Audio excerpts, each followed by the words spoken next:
Colección Mente Sana. Tu energía interior.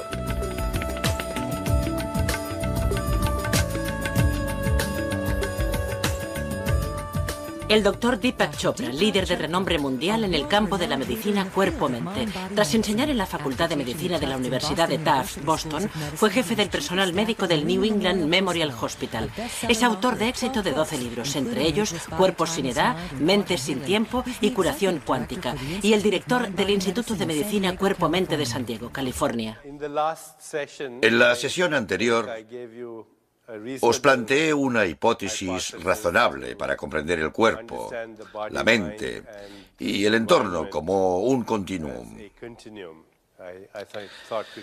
Creo que hemos visto suficientes pruebas de que probablemente la distinción que hacemos entre el cuerpo, la mente y el entorno como entes separados sea artificial, derivada de la interpretación de nuestras experiencias perceptuales, pero en realidad forman parte de una red de energía e información que existe a partir de un campo anterior, incluso a este continuum de energía e información.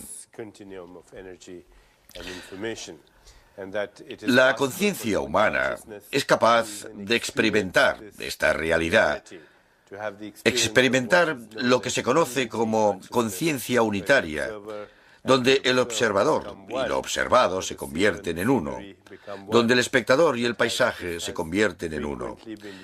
En las tradiciones espirituales, esta experiencia se la suele denominar amor.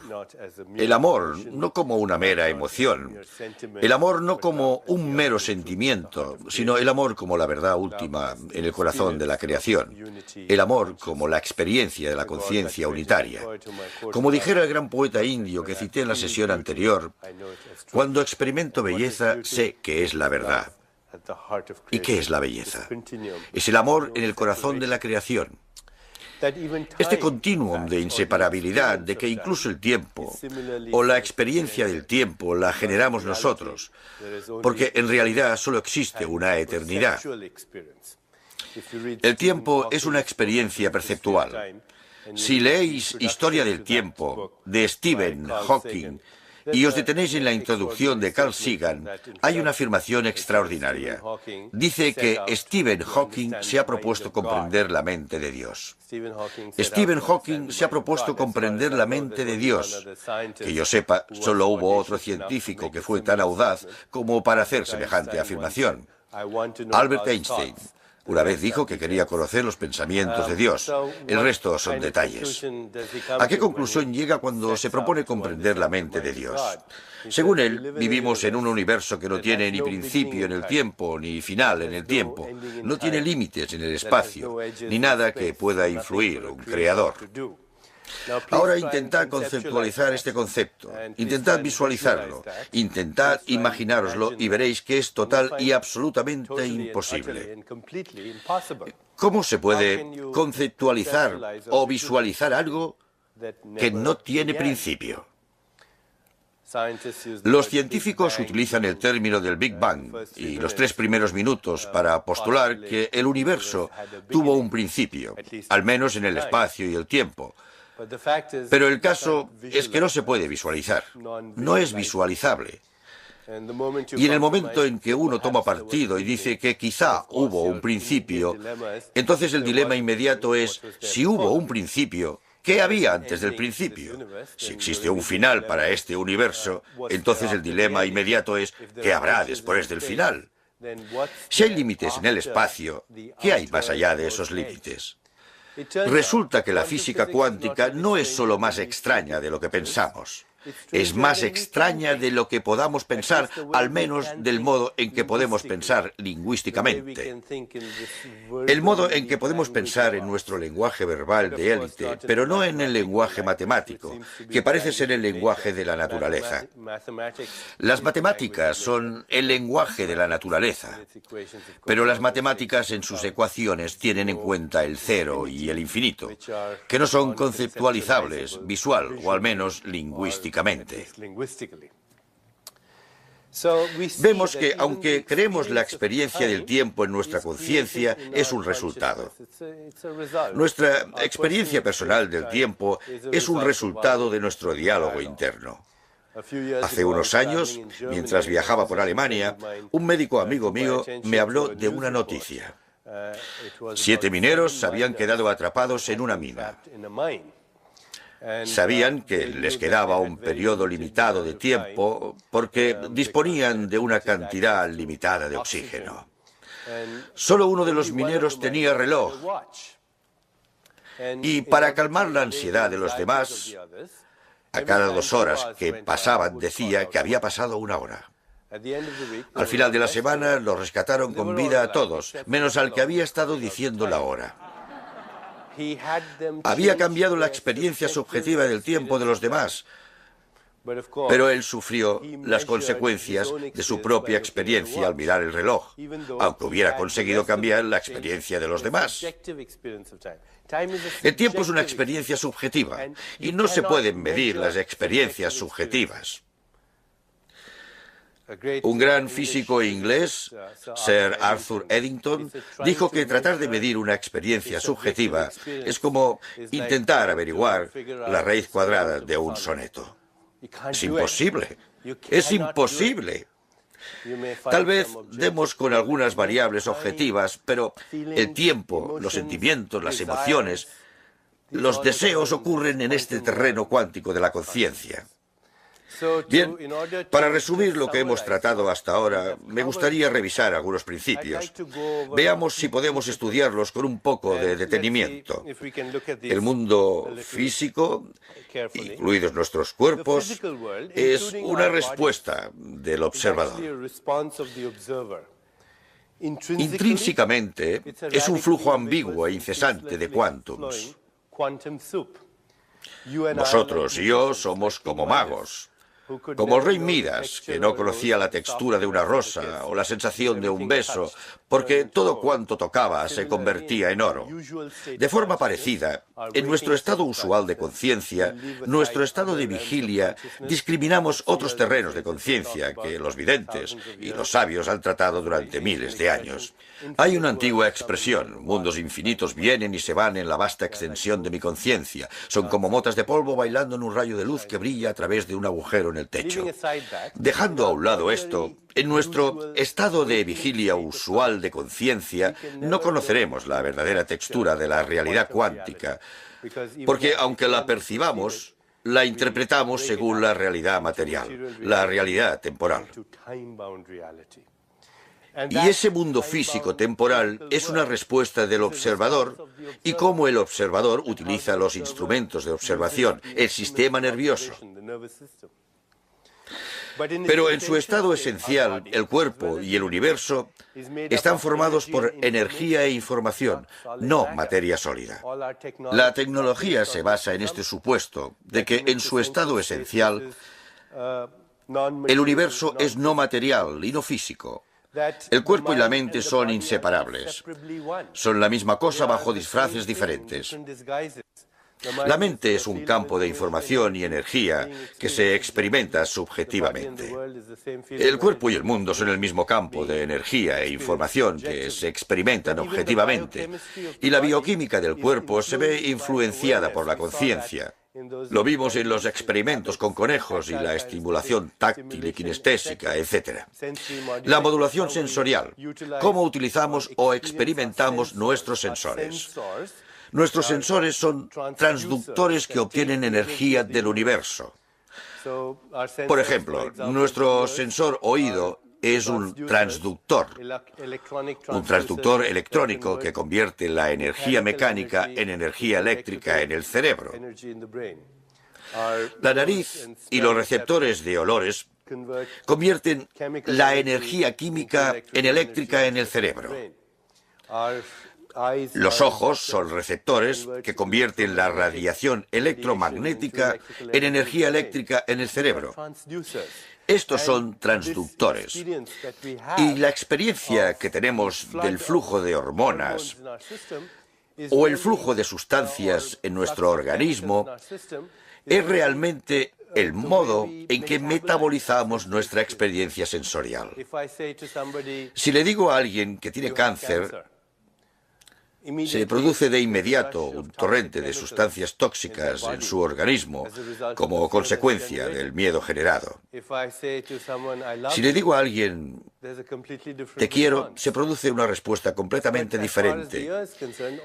El oído lo único que percibe es energía mecánica, vibración.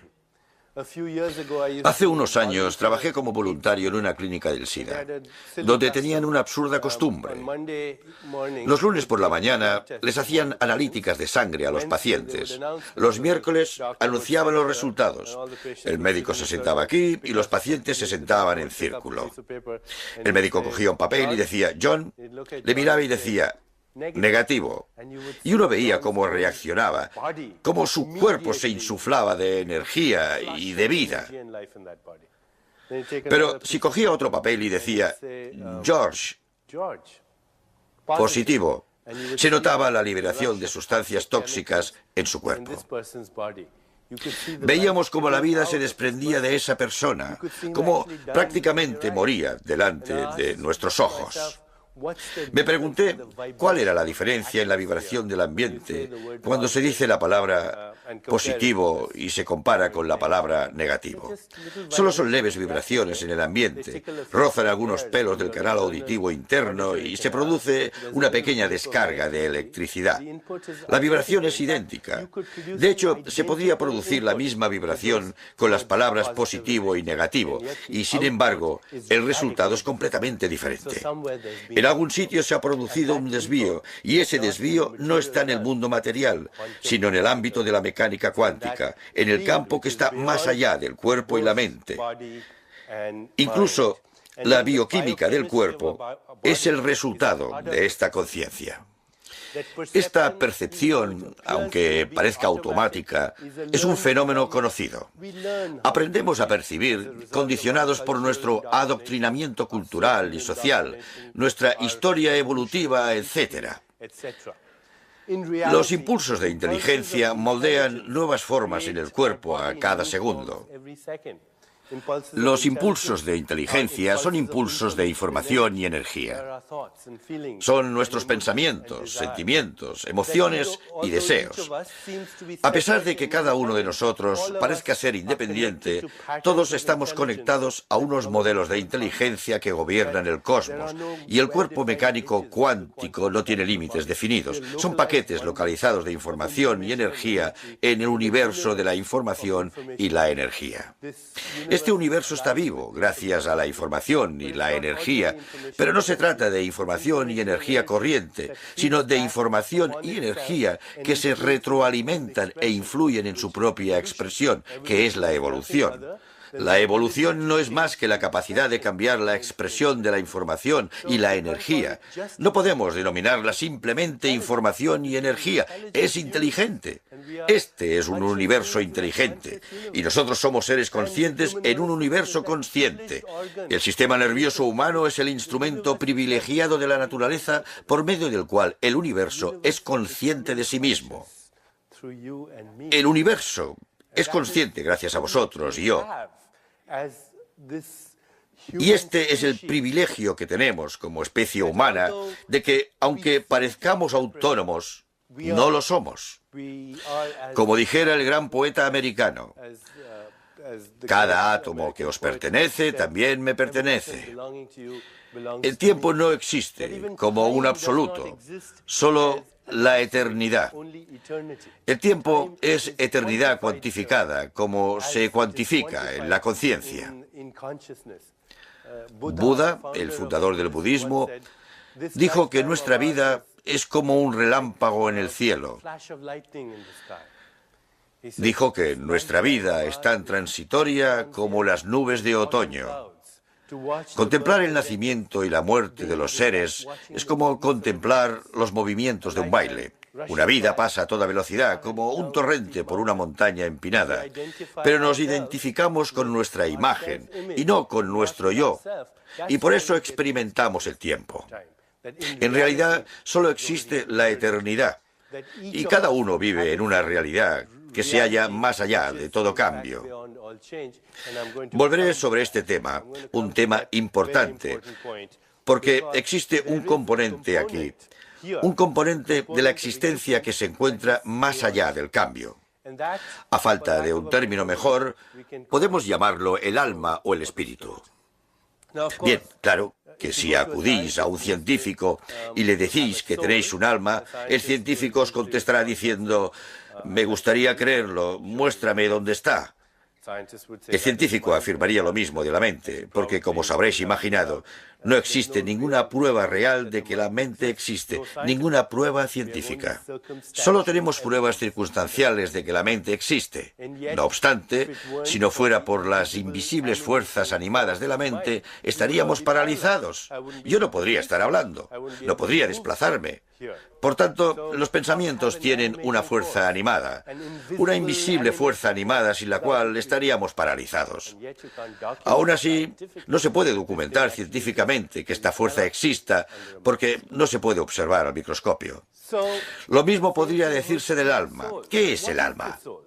En las tradiciones religiosas, las tradiciones espirituales y en todas partes del mundo han llamado al alma la fuerza alentadora de la vida. Mantiene la integridad del cuerpo y la mente, y cuando se va, el cuerpo se desintegra, porque esta era la fuerza alentadora. En el siglo XIX, los científicos que estudiaban el concepto del alma pesaban a una persona justo antes de morir y volvían a pesarla inmediatamente después para ver si disminuía el peso. Pero como no detectaban ninguna diferencia, al menos llegaron a una conclusión sensata. Si uno tiene alma, probablemente no pese nada. En el siglo XX hubo un científico brillante que se llamaba Wilder Penfield y durante 30 años investigó esta cuestión. ¿Dónde está el pensador del pensamiento? ¿Quién es el pensador del pensamiento? ¿Por qué yo no soy mis pensamientos? Yo no soy mis emociones, yo soy el que experimenta emociones. Yo no soy este cuerpo, soy el que tiene la experiencia de este cuerpo. El cuerpo es una experiencia, la mente es una experiencia, el mundo es la experiencia. Pero ¿dónde está el experimentador? Al Dr. Penfield le interesaba mucho encontrar el alma y al experimentador. Cuando operaba a sus pacientes, estimulaba diferentes partes del cerebro para ver qué sucedía. El Dr. Penfield realizaba las operaciones con anestesia local, porque el cerebro es la parte del cuerpo donde se pueden estimular diferentes partes del cuerpo sin causar molestias o dolor. El cerebro no tiene receptores del dolor. Un día, mientras el Dr. Penfield operaba a una joven, le tocó una parte del cerebro y la paciente se vio transportada de inmediato a una experiencia anterior. Se encontró en la cocina preparando la cena, oyendo cómo jugaban sus hijos en el jardín, e incluso llegó a experimentar preocupación de que les atropellara un coche. El Dr. Penfield le preguntó a la paciente: ¿se encuentra realmente en la cocina? Y ella contestó: no, estoy hablando con usted y usted está operándome. El Dr. Penfield dijo: esta persona tiene dos experiencias al mismo tiempo. Por un lado está en la cocina y por otro está hablando conmigo. En otras palabras, hay un testigo discreto entre bambalinas que distingue entre la experiencia sensorial y la realidad. En otra ocasión, operaba a un joven que, de repente, se encontró en medio de un partido de béisbol. De pronto, estaba experimentando un partido de béisbol que había visto hacía 20 años, e incluso vio cómo un chaval pasaba la valla e iba hacia el público. Al mismo tiempo, era consciente de que el Dr. Penfield le estaba operando. Era capaz de interpretar que aquello había sido una alucinación y que eso era la realidad. El Dr. Penfield se preguntó dónde estaba el intérprete y quién lo era. En otra ocasión, el Dr. Penfield operó a un joven y le estimuló una parte del cerebro conocida como motor córtex. Y mientras lo hacía, el brazo del paciente comenzó a levantarse así. El Dr. Penfield le preguntó al paciente qué ocurría. El paciente dijo que estaba levantando un brazo. Y el doctor Penfield le preguntó si lo estaba moviendo. Y contestó, no, usted hace que lo mueva estimulándome el cerebro. Y lo que hizo el paciente fue extender el otro brazo e impedir que el primero se moviera, a pesar de que el doctor Penfield estaba estimulándole el cerebro. El doctor Penfield se extrañó de que, por un lado, el cerebro le dijera al cuerpo que se moviera, y, por otro, hubiera otra entidad que se lo impidiera. ¿Quién era el que tomaba decisiones y dónde estaba? Todos somos intérpretes y tomamos decisiones. A cada momento de nuestra existencia estamos haciendo interpretaciones y tomando decisiones. Somos los pensadores del pensamiento. No somos el pensamiento. Y aunque estéis allí y os digáis, dudo que todo eso sea verdad, no me creo nada de lo que dice. Eso es lo que hacéis, dudar. Mientras haya una duda, implica la existencia de un escéptico, el pensador del pensamiento. ¿Dónde está este pensador? ¿Dónde está esta alma? ¿Por qué no la encontramos en el cuerpo? El doctor Penfield se dijo, no puedo encontrarla en el cuerpo, así que la pregunta crucial es, ¿por qué no?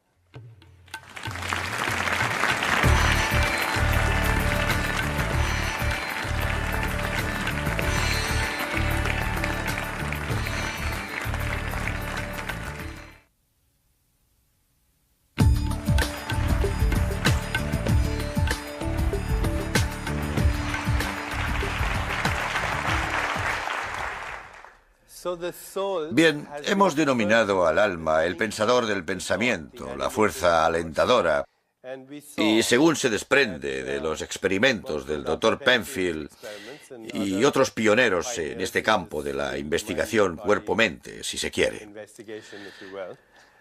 no se encuentra en ningún sitio del cuerpo.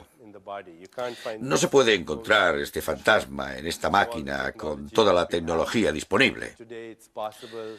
Gracias a las tecnologías sofisticadas, es posible medir los efectos del destello de una intención un microsegundo después de producirse.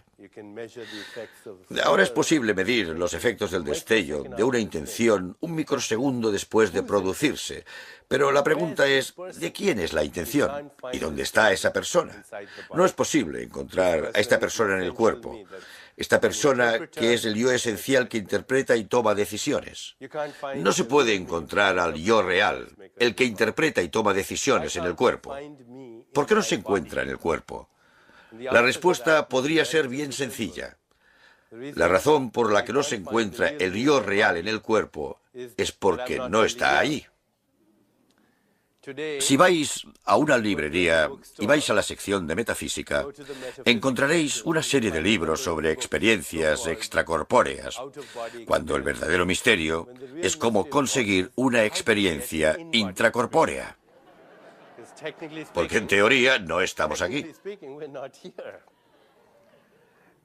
Cualquiera que haya profundizado un poco en la literatura espiritual, y con ello no me refiero al último éxito de ventas New Age.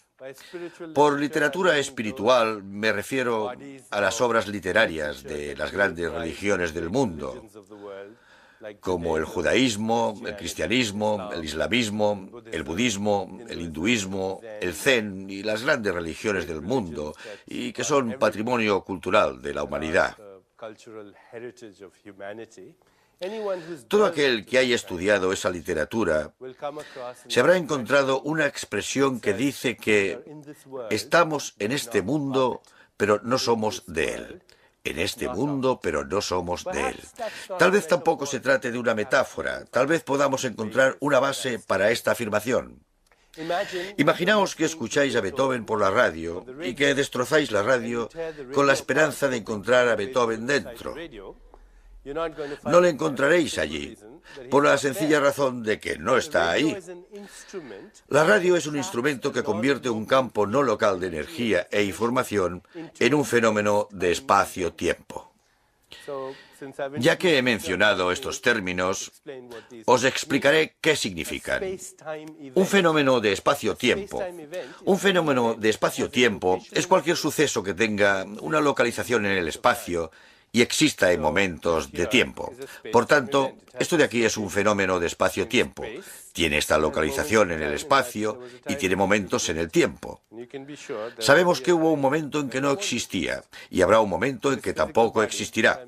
Este cuerpo físico que utilizo para producir esta conferencia también es un continuum de fenómenos de espacio-tiempo. Ocupa diferentes localizaciones en el espacio y pasa por diferentes momentos en el tiempo. Ha tenido un principio. Tiene una etapa intermedia y desaparecerá en un tiempo. Este cuerpo, por ejemplo, empezó como unas instrucciones de información y ADN, luego me alimentaron, y ahora tengo esto que se mueve, da conferencias y escribe libros. Por tanto, es un fenómeno de espacio-tiempo. La radio es un instrumento que toma un campo no local de energía e información. No local en el sentido de que no se puede localizar ni en el espacio ni en el tiempo, y lo convierte en un fenómeno de espacio-tiempo. Si la radio estuviera en Nueva York, la sinfonía sería en Nueva York. Si la radio estuviera en Londres, la sinfonía sería en Londres. Si la radio y el instrumento estuvieran en la Luna, la sinfonía sería en la Luna, y si tuviéramos el instrumento en otra galaxia, a 100 millones de años de luz de distancia, la sinfonía estaría en una dimensión del tiempo distinta, porque esa distancia es una dimensión del tiempo distinta. El tiempo es un modo de medir el espacio, al igual que el espacio es un modo de medir el tiempo. De forma análoga, el verdadero yo es no local. La fuerza alentadora de la vida es no local. No es un fenómeno de espacio-tiempo. El cuerpo, el sistema nervioso, es el instrumento que le confiere experiencia de espacio-tiempo. Pero el verdadero yo es no local. El gran poeta sufí Rumi, en un poema sublime, dice: «Eres el espíritu incondicionado atrapado por las condiciones, como el sol en el eclipse». En otro pasaje dice: «Cuando muera, volaré con los ángeles, pero cuando muera como ángel, no podéis imaginar en lo que me convertiré». No estamos en el espacio ni el tiempo. Las tradiciones antiguas, cuando hablan del alma, afirman que es aespacial, atemporal, adimensional. En la tradición védica la describe de este modo: el fuego no puede quemarla, el agua no puede mojarla, el viento no puede secarla, las armas no pueden partirla, porque es antigua, es nonata, nunca muere. Se acerca a la definición formulada por científicos actuales y también a la descripción de Stephen Hawking del universo. No tiene principio ni final en el tiempo, no tiene límites en el espacio. Se acerca a la antigua descripción de la fuerza alentadora de la vida. Espacial, atemporal, adimensional y abstracta. Y aún así, la última fuente de creación. El pensador del pensamiento, el que toma las decisiones, el intérprete que genera espacio y tiempo. Constatamos que hay una buena sintonía entre lo que la ciencia postula con su visión actual y lo que la espiritualidad y las tradiciones espirituales establecen con su antigua sabiduría. Tratan de lo mismo. Y si os preguntáis, bueno, si no estoy en este cuerpo, ¿dónde estoy entonces? La respuesta debería ser que no es la pregunta correcta, porque desde el momento en que se pregunta dónde, implicamos una localización de algo en el espacio que no tiene espacio. Implicamos una localización en el espacio de algo que no ocupa espacio e implicamos momentos en el tiempo de algo que es atemporal. Lo máximo que podemos acercarnos y el modo de acceso a este ámbito de nuestra conciencia, por así decirlo, el pensador del pensamiento, es a través de los espacios en silencio entre los pensamientos. Dado que entre cada dos pensamientos que tenemos hay un espacio donde fabricamos el pensamiento. Veamos si puedo explicarlo de forma gráfica. En el espacio entre cada dos pensamientos se encuentra el pensador del pensamiento. Este es un pensamiento. Por ejemplo, voy a tomar helado de chocolate. Este es un pensamiento. Voy a hacer una llamada de teléfono. Este es un pensamiento. Voy a quitarme los zapatos. Entre un pensamiento y otro estoy yo con el siguiente pensamiento. El pensador del pensamiento. El pensador del pensamiento está en los espacios entre dos pensamientos y presenta dos características. Número uno, está en silencio. Tiene que estarlo porque de lo contrario deja de ser el pensador. Se convierte en el pensamiento. Número dos, es un campo de infinitas posibilidades. Infinitas posibilidades. Potencialidad infinita. ¿Por qué? Porque entre un pensamiento y otro se halla la posibilidad de cualquier pensamiento. Entre este pensamiento y el siguiente tengo la libertad de elegir. Así, el pensador que fabrica mis pensamientos y el pensador que los interpreta ahora mismo ahí son campos en silencio de infinitas posibilidades. ¿Es posible que solo exista un solo pensador? ¿Es posible que el mismo pensador que fabrica estos pensamientos es el que los interpreta? ¿Es todo autointeracción? Algunas personas dirían que sí. Sin embargo, sabemos que hay una diferencia. Vosotros sois distintos de mí porque, aunque seamos campos de infinitas posibilidades y pura potencialidad, en el espacio en silencio entre pensamientos no solemos hacer las mismas elecciones, aunque podamos tomar decisiones infinitas. Veo una ventisca de nieve y pienso que debería estar en Hawái. Y vosotros veis una ventisca de nieve y puede que penséis que deberíais estar esquiando. Otra persona ve la misma ventisca de nieve y piensa en un muñeco de nieve o en una pelea con bolas de nieve. Así pues, aunque el espacio entre los pensamientos es un campo de infinitas posibilidades, hay una amplitud de probabilidades diferente. Una amplitud de probabilidades es la que define la probabilidad estadística del próximo suceso de espacio-tiempo. En este caso, el próximo pensamiento que lleva a la próxima acción que conduce a la próxima experiencia en la vida. Vosotros y yo somos diferentes, porque tenemos amplitudes de probabilidades diferentes en ese campo de infinitas posibilidades. ¿Qué es lo que origina las diferentes amplitudes de probabilidades? Aquí voy a nombrar un término oriental que parece aterrador para aquellos que no sepan lo que significa. Este término del sánscrito es karma. A menudo la palabra karma ha sido traducida por destino, pero no lo es. De hecho, es justo lo contrario. El karma es la afirmación última de la voluntad y la elección libres. Karma significa simplemente acción. Si uno toma una taza de café, en teoría es un episodio kármico. Toda acción es kármica y la acción genera recuerdo. Si tomo una taza de café, sé a qué sabe el café. El recuerdo se convierte en la base del deseo. Tal vez quiera tomar otro café, quizá esta vez un capuchino o un descafeinado. Y el deseo vuelve a generar acción. El recuerdo, el deseo y la acción. Este es el software del alma. El software operativo en el espacio entre pensamientos. Somos continuums de amplitudes de probabilidades en los espacios en silencio, entre los pensamientos como consecuencia de nuestras experiencias. Lo que os hace distintos de mí es que hemos metabolizado diferentes experiencias en nuestro pasado. Hemos paseado por diferentes jardines, nos hemos arrodillado ante diferentes tumbas, hemos oído diferentes canciones, hemos conocido diferentes personas, hemos leído diferentes libros, nos hemos educado en culturas distintas. Hemos metabolizado cada brizna de experiencia que se ha cruzado en nuestro camino y nos hemos convertido en este software que gobierna la maquinaria de nuestra vida. Ser consciente de ello es liberarse de ello, porque de inmediato muestra que es una amplitud de probabilidades en un campo de infinitas posibilidades. Iba a girar a la derecha, pero ahora sé que es una respuesta automática dada mi experiencia anterior. No tengo que girar a la derecha, puedo girar a la izquierda, puedo sostenerme sobre la cabeza, puedo retroceder, puedo coger un helicóptero. Hay infinitas cosas que puedo hacer ahora. Saberlo es ser libre. Saber que esto es el software del alma, reconocerlo, es sentirse libre al respecto. Recordemos la expresión que he citado antes. Utilizo los recuerdos, pero no permito que los recuerdos me utilicen. En este nuevo modelo, vemos que el alma transforma el software en campos de energía e información que se expresan como pensamientos, sentimientos, emociones, deseos, etc.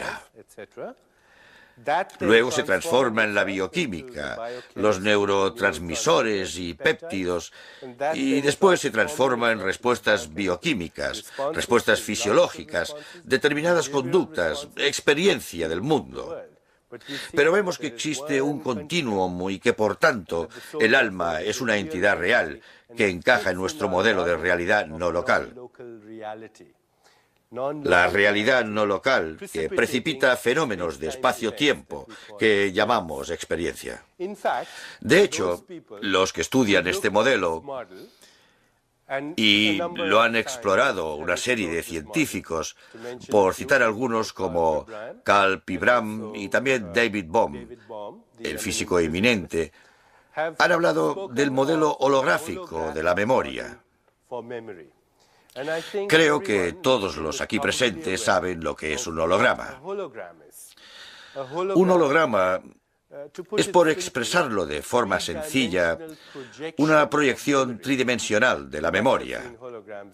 Habréis visto hologramas en los museos de ciencia, en Disney World y probablemente en vuestras tarjetas de crédito Mastercard o Visa. Un holograma es una proyección tridimensional de la memoria. Si queréis hacer un holograma para mí, por ejemplo, lo que haríais es lo siguiente.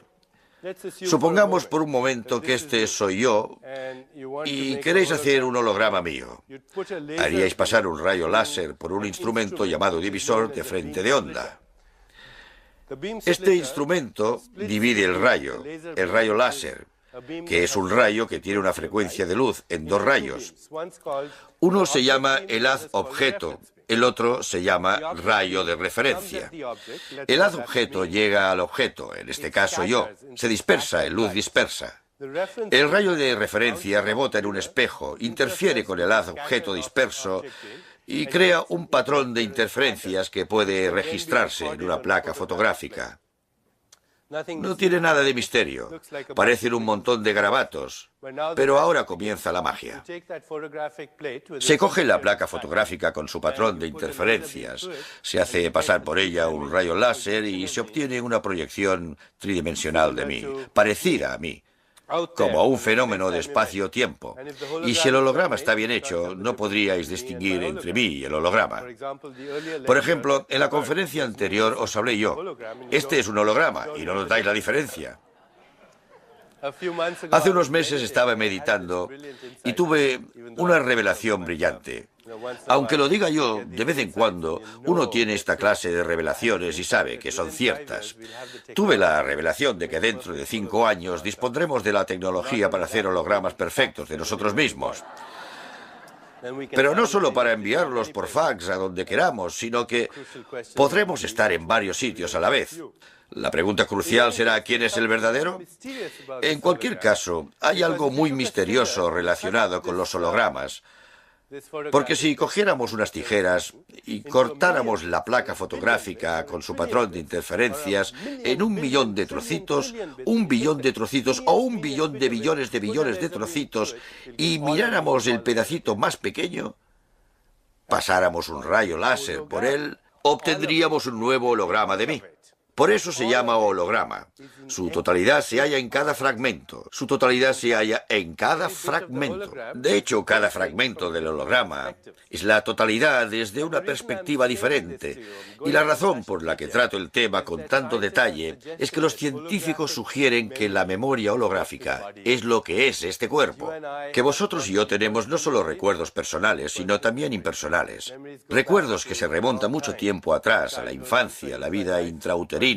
Pero como no podemos encajar el alma en el volumen de un cuerpo, la duración de una vida siendo no local, la espacial y atemporal, retroceden eones de tiempo y definen esa expresión y a través del sistema nervioso en el cuerpo que cada célula es un holograma del universo entero.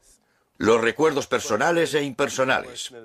Por supuesto, los científicos os dirán que hay una frase popular en la ciencia, en la antropología y las ciencias del desarrollo.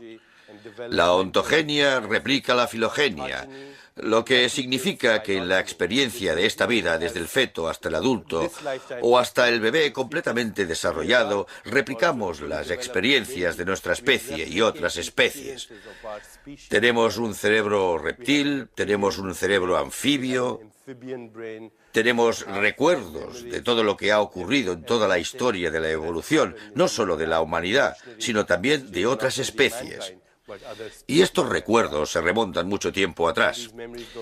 Hace unos años le explicaba este modelo a mi amigo Wayne Dyer, el eminente psicólogo. Le pregunté, Wayne, ¿comprendes el modelo de memoria holográfica? Y me contestó, claro que lo comprendo. Yo recuerdo el día de mi concepción. Y yo le repliqué, ¿en serio?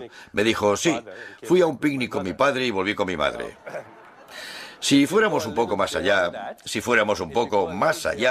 nos toparíamos con nosotros mismos. Nos toparíamos con nosotros mismos porque el verdadero yo se halla más allá de la memoria. No es la experiencia, es el que vive la experiencia. Y el que vive la experiencia, el experimentador, es el factor atemporal en cada experiencia temporal. El experimentador es el factor atemporal de cada experiencia temporal. Eso es lo que vosotros y yo somos en realidad. También es la base de la curación. La palabra curación proviene de la palabra sagrado, o todo, o totalidad. La curación en este modelo es nada menos que la recuperación del recuerdo de la totalidad. Y cuando uno recuerda quién es en verdad, en teoría está curado porque ya no hay temor. Cuando uno sabe que una parte de él trasciende la mortalidad, que trasciende el tiempo, que el verdadero yo está más allá del espacio y el tiempo. La expresión ayurvédica es: tal como es el átomo, así es el universo. Tal como es el microcosmos, así es el macrocosmos. Tal como es el cuerpo humano, así es el cuerpo cósmico. Tal como es la mente humana, así es la mente cósmica. Y si no os gusta el término mente cósmica, podéis llamarlo campo no local de energía e información con bucles de retroalimentación cibernéticos de autorreferencia. Y si no os gusta el término alma, podéis llamarla continuum de amplitudes de probabilidades a través del cual este campo no local se manifiesta holográficamente como fenómenos de espacio-tiempo. Variamos los términos, pero nos referimos a los mismos conceptos. Variamos los términos, pero nos referimos a los mismos conceptos. Citemos de nuevo a William Blake, que dice: para ver el mundo en un grano de arena y el cielo en una flor silvestre, abarca el infinito en la palma de tu mano y la eternidad en una hora. Estas son descripciones holográficas de que vosotros y yo no solo estamos hechos de la misma materia, de los mismos elementos reciclados de la tabla periódica, sino que también somos el mismo ser bajo diferentes disfraces. Cuando lo sabemos a través de la experiencia, nos sentimos enteros. Nos sentimos curados, porque es un hecho sagrado que esa transformación de nuestro punto de vista interno ya no sea nuestra imagen, sino nosotros mismos. Una expresión védica reza: en el cielo de Indra se dice que hay una red de perlas, de tal forma ordenadas que si miras a una, ves a todas en ella. Esta también es una descripción holográfica del universo. Creo que debemos redefinir lo que significa ser curado. La curación es la pérdida de miedo que se produce cuando perdemos el miedo al cambio, porque hemos descubierto una parte de nosotros mismos que está más allá del cambio.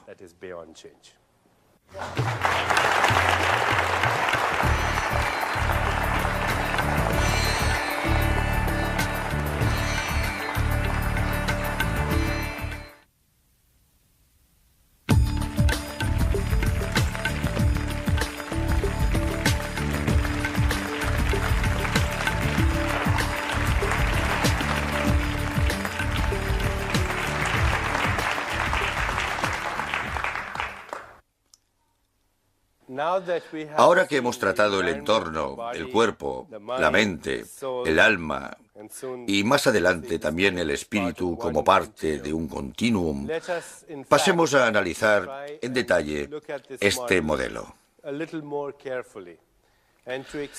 Para ello, he escogido un modelo de la antigua tradición curativa de la India, una ciencia conocida como Ayurveda. La palabra Ayus significa ciencia y Veda significa conocimiento. Por tanto, Ayurveda significa conocimiento de la vida. La palabra Ayus significa vida, Veda significa conocimiento. Por tanto, el término significa conocimiento de la vida. Este modelo se atribuye a un gran sabio de la antigua India, Adi Shankara. Me gustaría explicaros este modelo y ver si tiene relevancia para nosotros hoy en el mundo de la ciencia y la tecnología. Entenderemos el mismo modelo en términos de nuestra actual comprensión de la realidad desde una perspectiva científica. Según Adi Shankara, tenemos un cuerpo físico, un cuerpo sutil y un cuerpo causal. El cuerpo físico se halla, obviamente, en el espacio y el tiempo. Es tridimensional. Existe en el espacio, o al menos ocupa localizaciones en el espacio. Tiene momentos en el tiempo y está hecho de materia y energía. Y la palabra energía en sánscrito es prana. En China la llaman chi. En Japón la llaman ki. En la tradición judía se suele encontrar como rúa, y en la tradición islámica, ru. En todas partes existen conceptos similares. El cuerpo físico está compuesto por materia y energía. Sabemos por sentido común y por la física que la energía puede transformarse en materia. Y la materia puede experimentarse como energía. Y la energía del universo se manifiesta, por ejemplo, en forma de electromagnetismo, que da lugar al calor, la luz, la electricidad, la gravedad que nos atrae hacia el suelo, hace que la Tierra gire y mantiene el equilibrio entre los planetas, así como en forma de fuerzas intensas y débiles, que son fuerzas subatómicas que no trataremos. La cuestión es que el universo es energía, y todas estas energías constituyen una energía cósmica que se experimenta como energías diferentes. Y la energía y la materia son una entidad inseparable. Ese es el cuerpo físico. Tiene una vida corta. Luego, más allá de la fachada de moléculas, hay un mundo distinto donde experimentamos la mente, el intelecto y el ego, que no podemos ubicar, al menos en el espacio, aunque tenga una existencia en el tiempo. Un pensamiento no ocupa un lugar en el espacio. Un pensamiento es impredecible, como un fenómeno cuántico. Es efímero, es invisible. Por tanto, no tiene localización en el espacio, pero sí tiene una localización en el tiempo, porque tiene un principio, una parte central y un final. Un pensamiento, un sentimiento, una emoción comienzan, tienen una parte central y un final.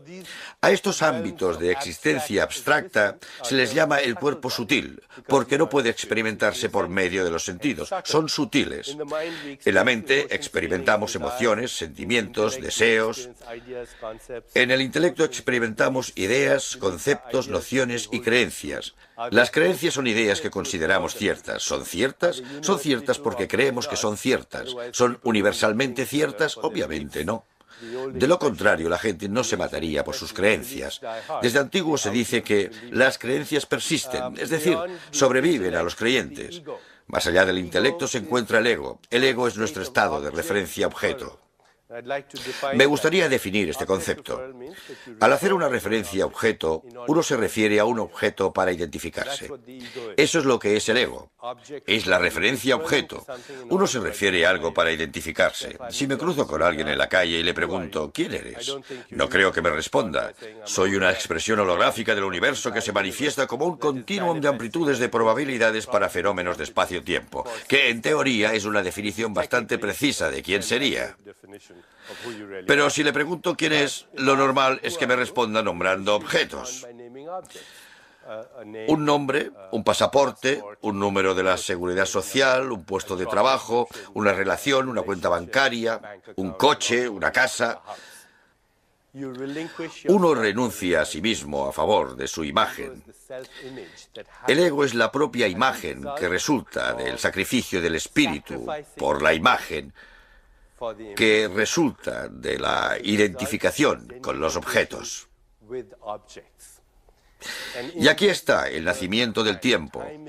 El tiempo no es nada menos que la continuidad de la memoria que utiliza el punto de referencia interno como el ego.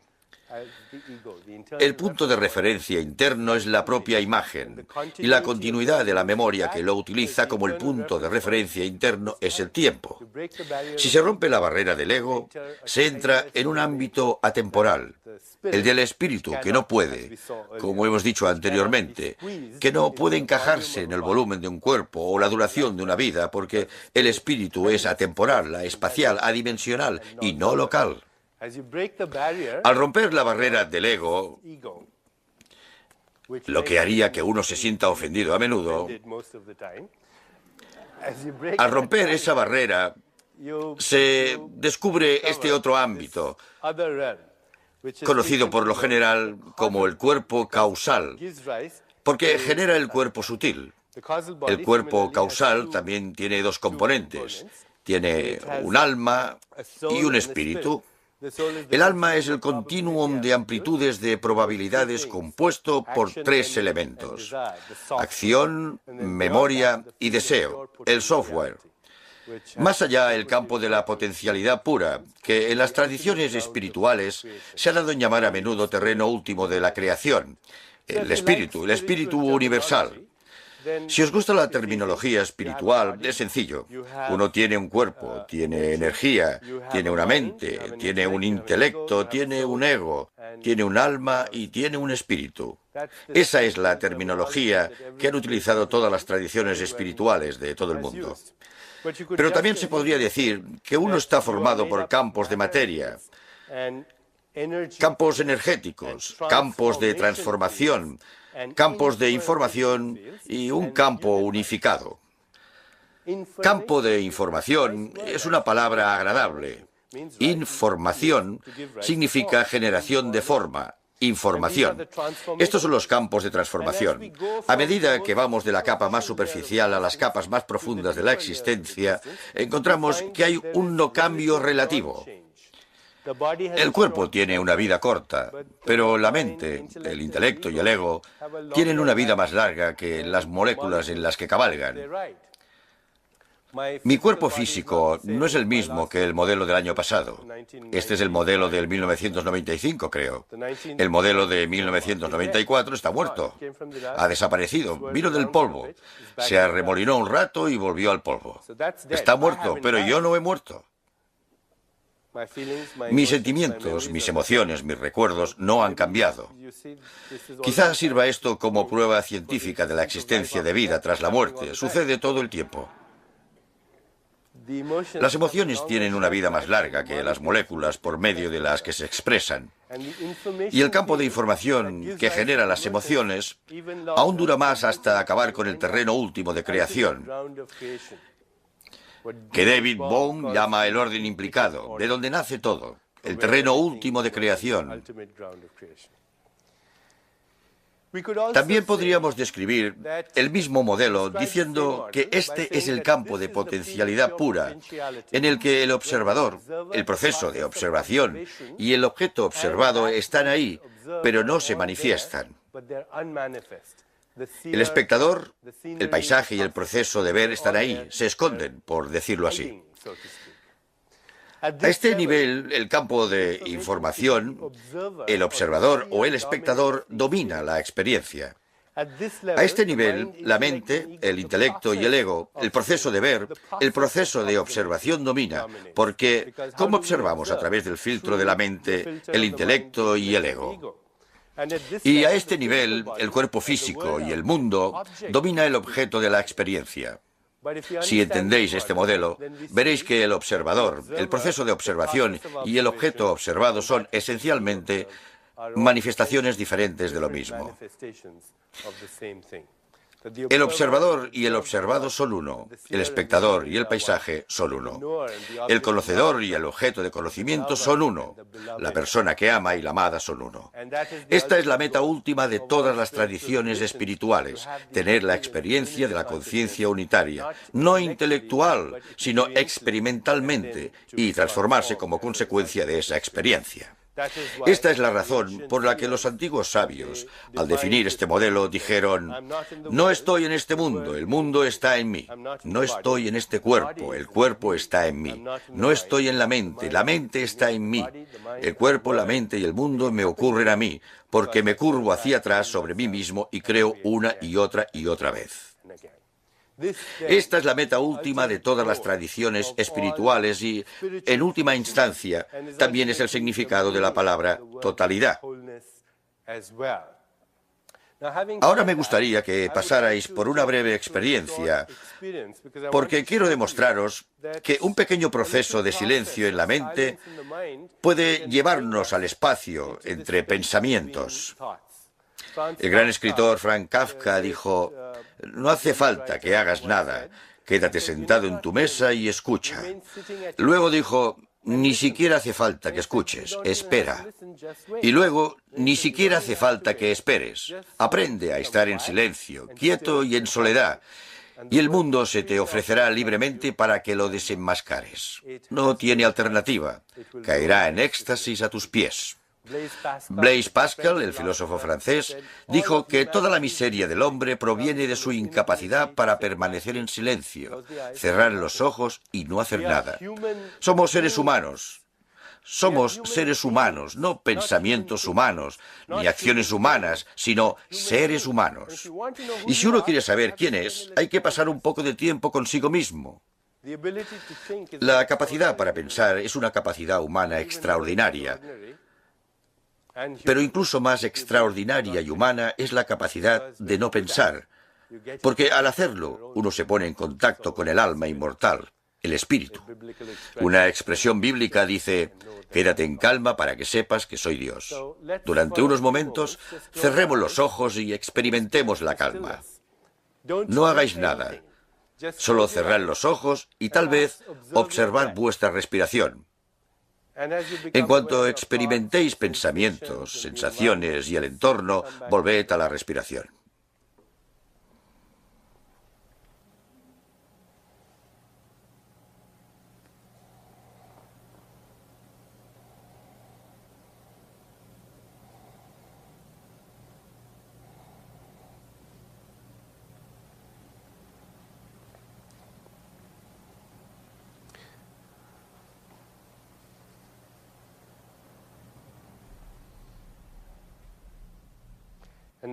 Y ahora mantened los ojos cerrados y sed conscientes de vuestro cuerpo. Sed conscientes de vuestro cuerpo al nivel del ser. Significa ser conscientes de cada célula de vuestro cuerpo. Conscientes de cada célula de vuestro cuerpo.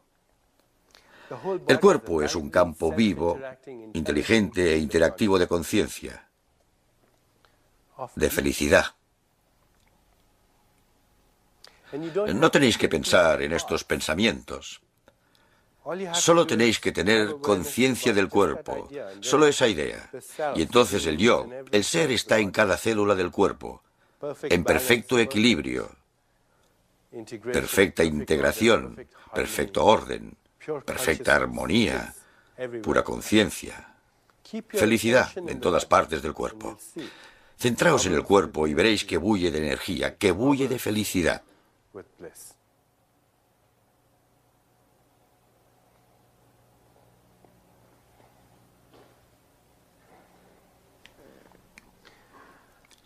Bien, podéis abrir los ojos. Lo hemos hecho bastante rápido, aunque el tiempo sea una ilusión. Pero, ¿cuántas personas, al observar primero su respiración, cuántas personas han notado en unos minutos, mientras lo hacían, que se relajaban tanto que casi iban a quedarse dormidos? ¿Cuántas personas han tenido esa experiencia? Levantad la mano, por favor. Bien, ¿qué significa esto?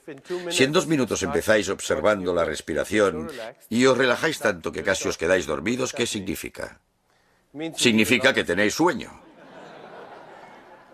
Nada más que eso. El cuerpo os dice, oye, déjame 2 minutos, quiero dormir. En esta cultura, una explicación muy científica a la meditación es que es la respuesta de relajación, es relajarse. El hecho es que los yogis, los antiguos sabios, la palabra yogi viene de la misma raíz latina que yugo, que significa unificar la experiencia del cuerpo, la mente y el espíritu. Y los yogis, los creadores de la meditación, estaban en el Himalaya, en cuevas, y ya estaban muy relajados. No trataban de relajarse, sino de estar más alerta. Trataban de escudriñar la mente cósmica, el campo de energía e información no local. Está claro que la relajación puede ser una antesala, pero no creáis que la relajación es la experiencia definitiva.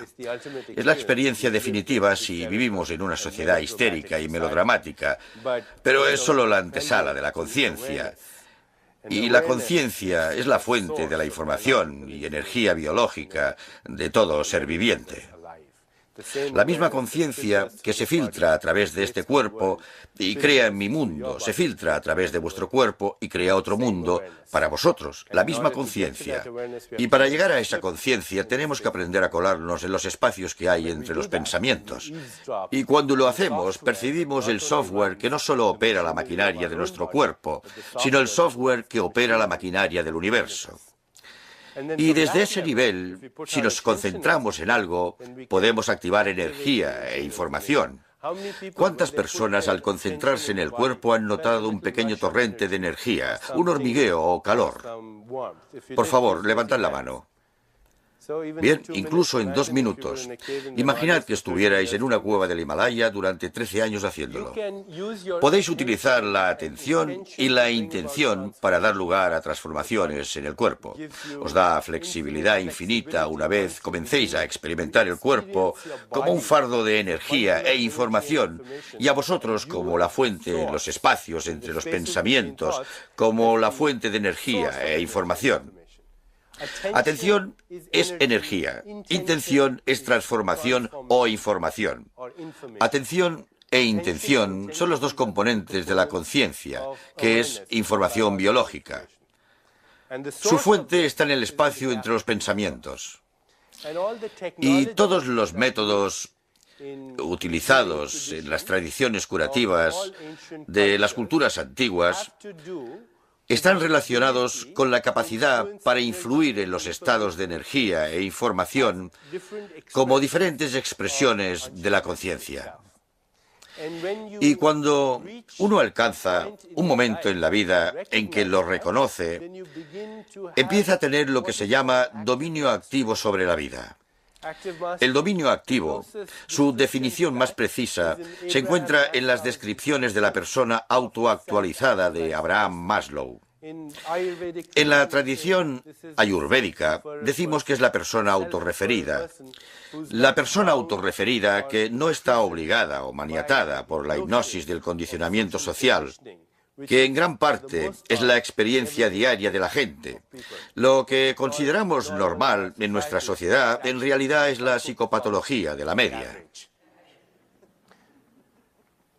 Una persona autorrealizada, una persona autoactualizada, según la antigua tradición védica, presenta al menos 10 características clave. Número 1. Su punto de referencia interno se ha convertido en el espíritu, no el ego. Sabe por experiencia propia que el espíritu es una fuerza real. Tal vez sea misterioso, tal vez sea abstracto, tal vez sea incomprensible para la mayoría, pero como lo ha experimentado directamente, es su punto de referencia interno. Es más real que la gravedad, es más real que el tiempo. La segunda característica del alma autorrealizada es que sabe que tiene que hacer frente a las toxinas de la vida. Las toxinas que generan caos en su cuerpo mecánico cuántico. Y por toxinas nos referimos a la comida tóxica, las bebidas tóxicas, pero también a las relaciones y las emociones tóxicas.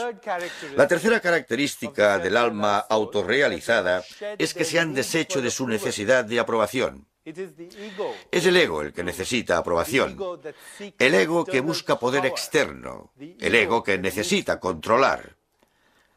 La necesidad de control, la necesidad de aprobación, la necesidad de poder externo son necesidades basadas en el miedo, son compulsiones enraizadas en el temor y la amenaza.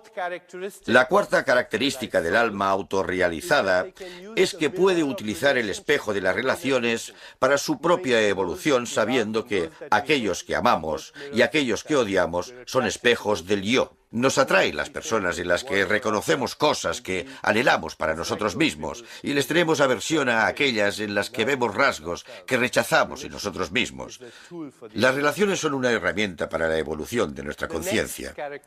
La siguiente característica del alma autorrealizada es que es consciente de su cuerpo como la experiencia del espíritu, que este cuerpo, con toda su sensualidad, es parte de un universo sensual lleno de felicidad, en el que los pájaros cantan, los niños juegan, las estrellas refulgen y las flores brotan. Este es un universo vivo de conciencia. Centrarse en la experiencia del cuerpo es encontrar la presencia de Dios. Si uno no encuentra a Dios en una flor, si no encuentra a Dios en un arco iris, si no encuentra a Dios en los ojos de un ser humano o cualquier otra cosa, en una brizna de hierba, no encontrará a Dios en los libros de religión. Y la otra característica del alma autorrealizada es la conciencia del momento presente centrado en la vida. El pasado se ha ido, el futuro no ha llegado. En este momento se es libre de ambos. Y por último está la necesidad de librarse de la carga del enjuiciamiento. Si entendéis este modelo, entonces sabréis que el divino, el diabólico, el pecador, el santo, el victorioso, el derrotado son diferentes disfraces. Es necesario abrazar y conocer el lado oscuro e intimar con él si uno quiere librarse de él. Hay que reemplazar la conducta basada en el miedo por una conducta de gracia y amor y finalmente empezar a ver el universo entero como una expresión del yo, porque es lo único que existe. El yo que se curva hacia atrás sobre sí mismo para crear una y otra vez. Experimento este mundo como expresión de mí mismo. No soy el mundo está en mí. No soy el cuerpo está en mí. No soy la mente está en mí. Me suceden a mí todo esto. Me curvo hacia atrás sobre mí mismo y creo una y otra vez. Soy el potencial inconmensurable de todo lo que fue, es y será. Y mis deseos son como semillas en el suelo. Esperan el momento oportuno para salir y manifestarse. Y si uno pregunta al observador por qué lo hace, cuál es el propósito, la respuesta es muy interesante. ¿Por qué no?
El doctor Deepak Chopra, líder de renombre mundial en el campo de la medicina cuerpo-mente. Tras enseñar en la Facultad de Medicina de la Universidad de Tufts, Boston, fue jefe del personal médico del New England Memorial Hospital.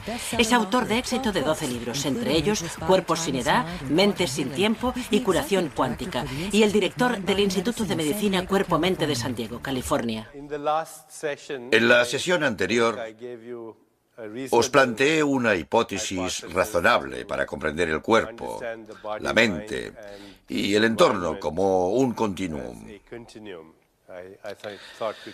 Creo que hemos visto suficientes pruebas de que probablemente la distinción que hacemos entre el cuerpo, la mente y el entorno como entes separados sea artificial, derivada de la interpretación de nuestras experiencias perceptuales, pero en realidad forman parte de una red de energía e información que existe a partir de un campo anterior, incluso a este continuum de energía e información.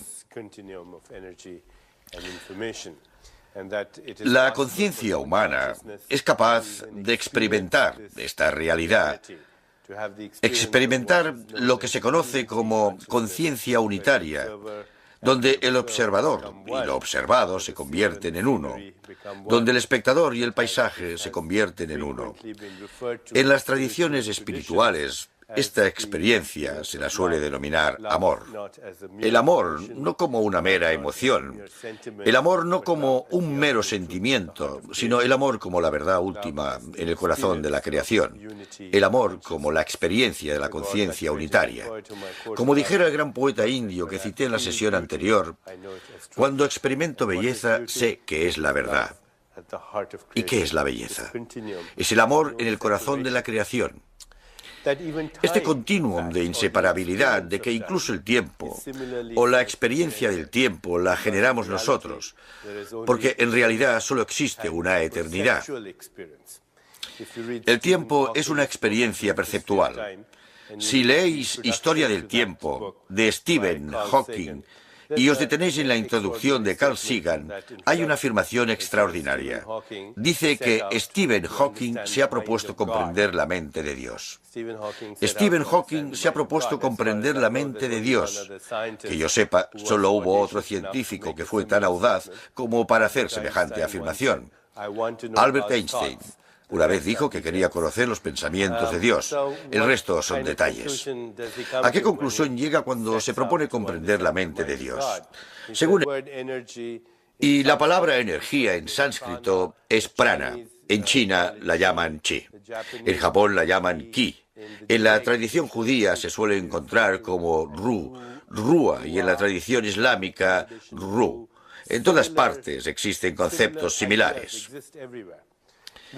El cuerpo físico está compuesto por materia y energía.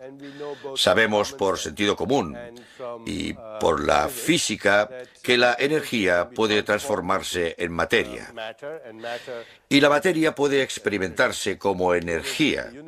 Y la energía del universo se manifiesta, por ejemplo, en forma de electromagnetismo, que da lugar al calor, la luz, la electricidad, la gravedad que nos atrae hacia el suelo, hace que la Tierra gire y mantiene el equilibrio entre los planetas, así como en forma de fuerzas intensas y débiles, que son fuerzas subatómicas que no trataremos. La cuestión es que el universo es energía, y todas estas energías constituyen una energía cósmica que se experimenta como energías diferentes. Y la energía y la materia son una entidad inseparable. Ese es el cuerpo físico. Tiene una vida corta.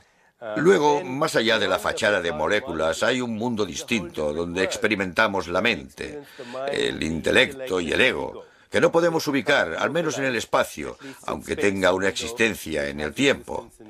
Un pensamiento no ocupa un lugar en el espacio. Un pensamiento es impredecible, como un fenómeno cuántico. Es efímero, es invisible. Por tanto, no tiene localización en el espacio, pero sí tiene una localización en el tiempo, porque tiene un principio, una parte central y un final. Un pensamiento, un sentimiento, una emoción comienzan, tienen una parte central y un final. A estos ámbitos de existencia abstracta se les llama el cuerpo sutil, porque no puede experimentarse por medio de los sentidos, son sutiles. En la mente experimentamos emociones, sentimientos, deseos. En el intelecto experimentamos ideas, conceptos, nociones y creencias. Las creencias son ideas que consideramos ciertas. ¿Son ciertas? Son ciertas porque creemos que son ciertas. ¿Son universalmente ciertas? Obviamente no. De lo contrario, la gente no se mataría por sus creencias. Desde antiguo se dice que las creencias persisten, es decir, sobreviven a los creyentes. Más allá del intelecto se encuentra el ego. El ego es nuestro estado de referencia objeto. Me gustaría definir este concepto. Al hacer una referencia a objeto, uno se refiere a un objeto para identificarse. Eso es lo que es el ego. Es la referencia a objeto. Uno se refiere a algo para identificarse. Si me cruzo con alguien en la calle y le pregunto, ¿quién eres? No creo que me responda. Soy una expresión holográfica del universo que se manifiesta como un dientes de vuestro cuerpo al nivel del ser. Significa ser conscientes de cada célula de vuestro cuerpo. Conscientes de cada célula de vuestro cuerpo. El cuerpo es un campo vivo, inteligente e interactivo de conciencia, de felicidad. No tenéis que pensar en estos pensamientos. Solo tenéis que tener conciencia del cuerpo, solo esa idea. Y entonces el yo, el ser está en cada célula del cuerpo, en perfecto equilibrio, perfecta integración, perfecto orden, perfecta armonía, pura conciencia, felicidad en todas partes del cuerpo. Centraos en el cuerpo y veréis que bulle de energía, que bulle de felicidad.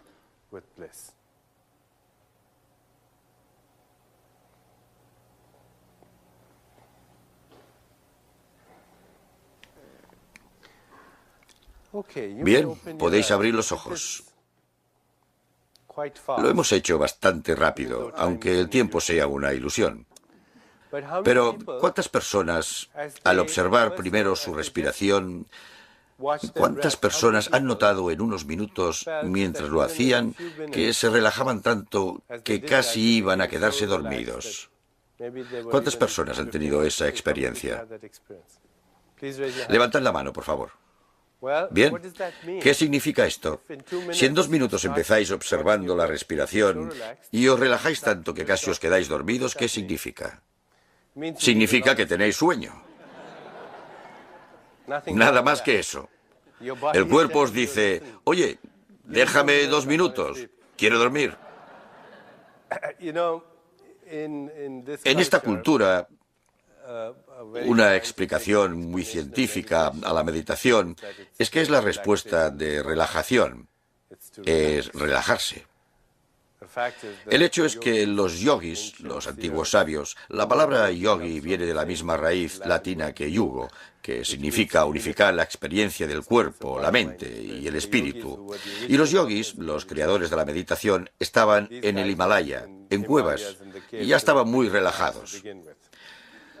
No trataban de relajarse, sino de estar más alerta. Trataban de escudriñar la mente cósmica, el campo de energía e información no local. Está claro que la relajación puede ser una antesala, pero no creáis que la relajación es la experiencia definitiva. Es la experiencia definitiva si vivimos en una sociedad histérica y melodramática, pero es solo la antesala de la conciencia, y donde fabricamos el pensamiento. Veamos si puedo explicarlo de forma gráfica. En el espacio entre cada 2 pensamientos se encuentra el pensador del pensamiento. Este es un pensamiento. Por ejemplo, voy a tomar helado de chocolate. Este es un pensamiento. Voy a hacer una llamada de teléfono. Este es un pensamiento. Voy a quitarme los zapatos. Entre un pensamiento y otro estoy yo con el siguiente pensamiento. El pensador del pensamiento. El pensador del pensamiento está en los espacios entre 2 pensamientos y presenta 2 características. Número 1, está en silencio. Tiene que estarlo porque de lo contrario deja de ser el pensador. Se convierte en el pensamiento. Número 2, es un campo de infinitas posibilidades. Infinitas posibilidades, potencialidad infinita. ¿Por qué? Porque entre un pensamiento y otro se halla la posibilidad de cualquier pensamiento. Entre este pensamiento y el siguiente tengo la libertad de elegir. Así, el pensador que fabrica mis pensamientos y el pensador que los interpreta ahora mismo ahí son campos en silencio de infinitas posibilidades. ¿Es posible que solo exista un solo pensador? ¿Es posible que el mismo pensador que fabrica estos pensamientos es el que los interpreta? ¿Es todo autointeracción? Algunas personas dirían que sí. Sin embargo, sabemos que hay una diferencia. Vosotros sois distintos de mí porque, aunque seamos campos de infinitas posibilidades y pura potencialidad, en el espacio en silencio entre pensamientos no solemos hacer las mismas elecciones, aunque podamos tomar decisiones infinitas. Veo una ventisca de nieve y pienso que debería estar en Hawái. Y vosotros veis una ventisca de nieve y puede que penséis que deberíais estar esquiando. Otra persona ve la misma ventisca de nieve y piensa en un muñeco de nieve o en una pelea con bolas de nieve. Así pues, aunque el espacio entre los pensamientos es un campo de infinitas posibilidades, hay una amplitud de probabilidades diferente. Una amplitud de probabilidades es la que define la probabilidad estadística del próximo suceso de espacio-tiempo. En este caso, el próximo pensamiento que lleva a la próxima acción que conduce a la próxima experiencia en la vida. Vosotros y yo somos diferentes, porque tenemos amplitudes de probabilidades diferentes en ese campo de infinitas posibilidades. ¿Qué es lo que origina las diferentes amplitudes de probabilidades? Aquí voy a nombrar un término oriental que parece aterrador para aquellos que no sepan lo que significa. Este término del sánscrito es karma. A menudo la palabra karma ha sido traducida por destino. Del holograma es la totalidad desde una perspectiva diferente, y la razón por la que trato el tema con tanto detalle es que los científicos sugieren que la memoria holográfica es lo que es este cuerpo, que vosotros y yo tenemos no solo recuerdos personales, sino también impersonales, recuerdos que se remontan mucho tiempo atrás, a la infancia, a la vida intrauterina, pero como no podemos encajar el alma en el volumen de un cuerpo, la duración de una vida siendo no local, la espacial y atemporal, retroceden eones de tiempo y definen esa expresión y a través del sistema nervioso en el cuerpo que cada célula es un holograma del universo entero. Los recuerdos personales e impersonales. Por supuesto, los científicos os dirán que hay una frase popular en la ciencia, en la antropología y las ciencias del desarrollo. La ontogenia replica la filogenia, lo que significa que en la experiencia de esta vida, desde el feto hasta el adulto o hasta el bebé completamente desarrollado, replicamos las experiencias de nuestra especie y otras especies. Tenemos un cerebro reptil, tenemos un cerebro anfibio, tenemos recuerdos de todo lo que ha ocurrido en toda la historia de la evolución, no solo de la humanidad, sino también de otras especies. Y estos recuerdos se remontan mucho tiempo atrás. Hace unos años le explicaba este modelo a mi amigo Wayne Dyer, el eminente psicólogo. Le pregunté, Wayne, ¿comprendes el modelo de memoria holográfica? Y me contestó, claro que lo comprendo. Yo recuerdo el día de mi concepción. Y yo le repliqué, ¿en serio? Me dijo, sí, fui a un picnic con mi padre y volví con mi madre. Si fuéramos un poco más allá, nos toparíamos con nosotros mismos. Nos toparíamos con nosotros mismos porque el verdadero yo se halla más allá de la memoria. No es la experiencia, es el que vive la experiencia. Y el que vive la experiencia, el experimentador, es el factor atemporal en cada experiencia temporal. El experimentador es el factor atemporal de cada experiencia temporal. Eso es lo que vosotros y yo somos en realidad. También es la base de la curación. La palabra curación proviene de la palabra sagrado, o todo, o totalidad. La curación en este modelo es nada menos que la recuperación del recuerdo de la totalidad. Y cuando uno recuerda quién es en verdad, en teoría está curado porque ya no hay temor. Cuando uno sabe que una parte de él trasciende la mortalidad, que trasciende el tiempo, que el verdadero yo está más allá del espacio y el tiempo. La expresión ayurvédica es tal como es el átomo del universo. No tiene principio ni final en el tiempo, no tiene límites en el espacio. Se acerca a la antigua descripción de la fuerza alentadora de la vida. Espacial, atemporal, adimensional y abstracta. Y aún así, la última fuente de creación. El pensador del pensamiento, el que toma las decisiones. El intérprete que genera espacio y tiempo. Constatamos que hay una buena sintonía entre lo que la ciencia postula con su visión actual y lo que la espiritualidad y las tradiciones espirituales establecen con su antigua sabiduría. Tratan de lo mismo. Y si os preguntáis, bueno, si no estoy en este cuerpo, ¿dónde estoy entonces? La respuesta debería ser que no es la pregunta correcta, porque desde el momento en que se pregunta dónde, implicamos una localización de algo en el espacio que no tiene espacio. Implicamos una localización en el espacio de algo que no ocupa espacio e implicamos momentos en el tiempo de algo que es atemporal. Lo máximo que podemos acercarnos y el modo de acceso a este ámbito de nuestra conciencia, por así decirlo, el pensador del pensamiento, es a través de los espacios en silencio entre los pensamientos. Dado que entre cada dos pensamientos que tenemos hay un espacio donde fabricamos el pensamiento. Veamos si puedo explicarlo de forma gráfica. En el espacio entre cada dos pensamientos se encuentra el pensador del pensamiento. Este es un pensamiento. Por ejemplo, voy a tomar helado de chocolate. Este es un pensamiento. Voy a hacer una llamada de teléfono. Este es un pensamiento. Voy a quitarme los zapatos. Entre un pensamiento y otro estoy yo con el siguiente pensamiento. El pensador del pensamiento. El pensador del pensamiento está en los espacios entre dos pensamientos y presenta dos características.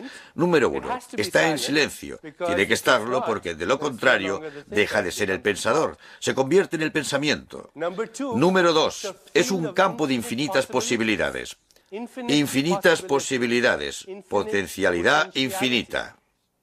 ¿Por qué? Porque entre un pensamiento y otro se halla la posibilidad de cualquier pensamiento. Entre este pensamiento y el siguiente tengo la libertad de elegir.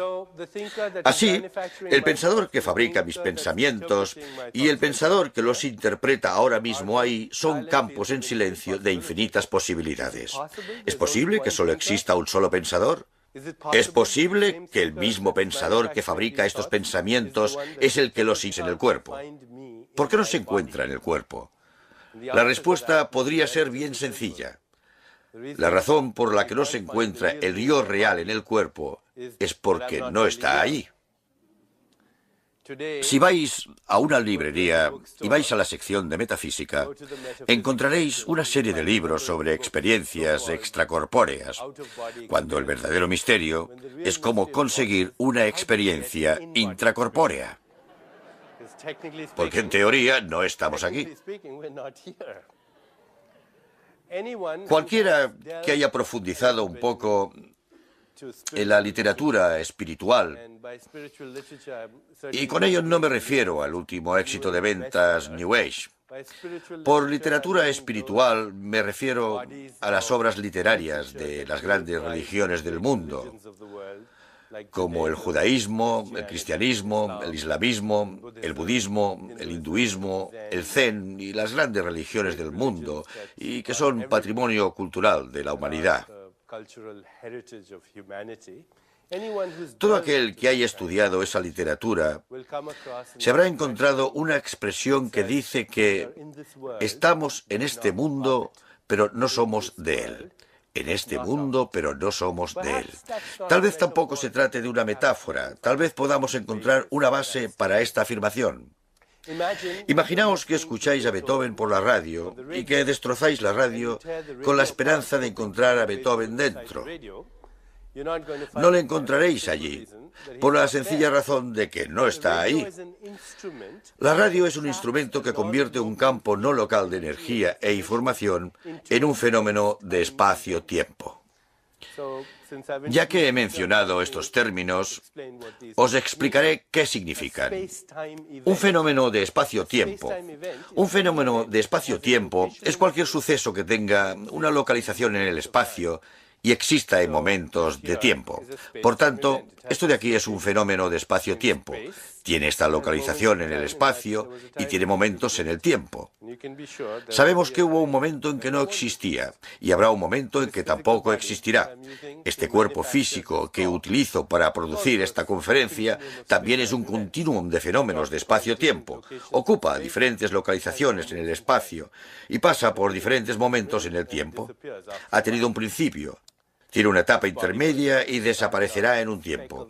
Este cuerpo, por ejemplo, empezó como unas instrucciones de información y ADN. Luego me alimentaron. Y ahora tengo esto que se mueve. Da conferencias y escribe libros. Por tanto, es un fenómeno de espacio-tiempo. La radio es un instrumento que toma un campo no local de energía e información. Responda, soy una expresión holográfica del universo que se manifiesta como un continuum de amplitudes de probabilidades para fenómenos de espacio-tiempo, que en teoría es una definición bastante precisa de quién sería. Pero si le pregunto quién es, lo normal es que me responda nombrando objetos. Un nombre, un pasaporte, un número de la seguridad social, un puesto de trabajo, una relación, una cuenta bancaria, un coche, una casa. Uno renuncia a sí mismo a favor de su imagen. El ego es la propia imagen que resulta del sacrificio del espíritu por la imagen, que resulta de la identificación con los objetos. Y aquí está el nacimiento del tiempo. El tiempo no es nada menos que la continuidad de la memoria que utiliza el punto de referencia interno como el ego. El punto de referencia interno es la propia imagen, y la continuidad de la memoria que lo utiliza como el punto de referencia interno es el tiempo.